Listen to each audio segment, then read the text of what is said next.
night and welcome to another edition of Sports Monday. I am Paul Lopez. The Belize Elite Basketball League's 2024 finals is tied at 2 apiece.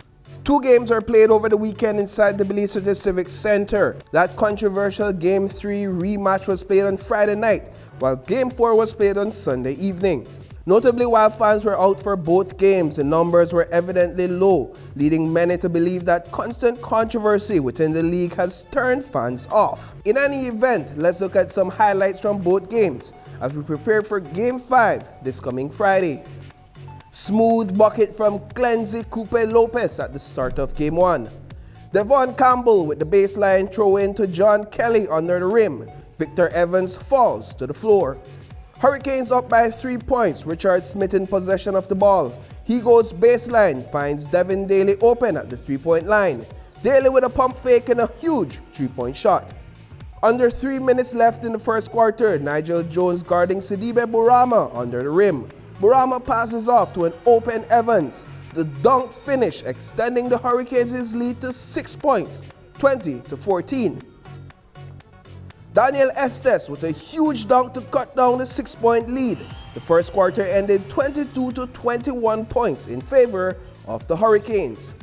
Tied at 26 apiece early in the second quarter, Estes from the free throw line gives his team the lead. Estes again, less than a minute later, alone under the rim with the dunk to extend the defenders' lead. Tied at 35 points with 3 minutes left in the second. Everett Tabata banks the 3-point shot from deep. Tyreek Orozco responding on the other end with a corner 3. The first half ended with the defenders on top with 43 points to the Hurricanes' 42 points. The third quarter was the biggest quarter in the game for the defenders. They outscored the Hurricanes by 5 points. It may not sound like a lot, but it is an advantage in matchups that are super competitive, like this one. In the fourth quarter, both teams scored 15 points equally. The game ended with the Hurricanes scoring 75 points and the defenders finishing with 81 points, technically back-to-back wins for the defenders. The Hurricanes went into Game 4 on Sunday evening facing elimination. John Kelly with the first points of the game for the defenders. They are off to a good start. Victor Vito Evans came alive in this one with his team's first bucket.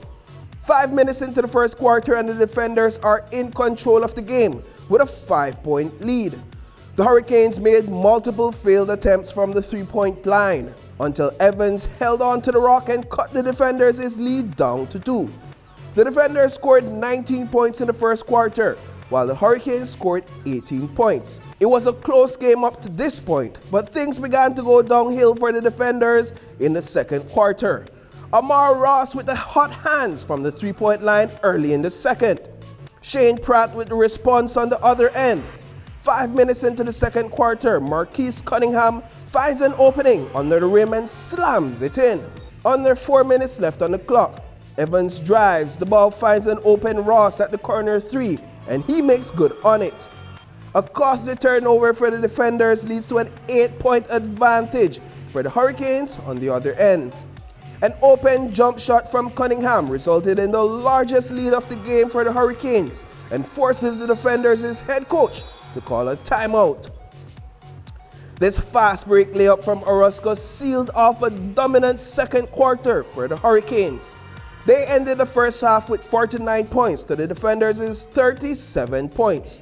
The Hurricanes continued their dominant display in the second half of the match, outscoring the defenders by an additional 12 points over the last 2 quarters.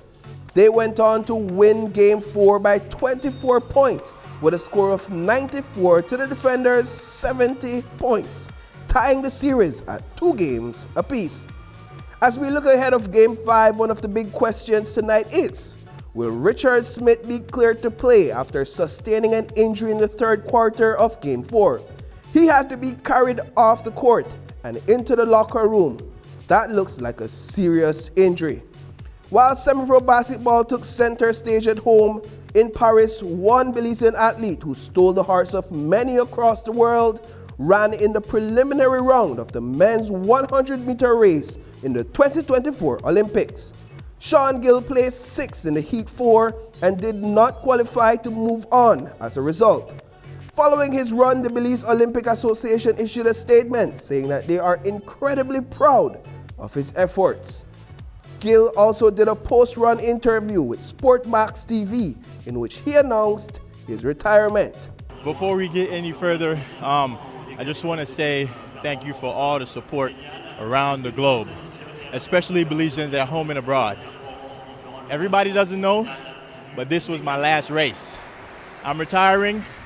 This is the official announcement. Thank you all.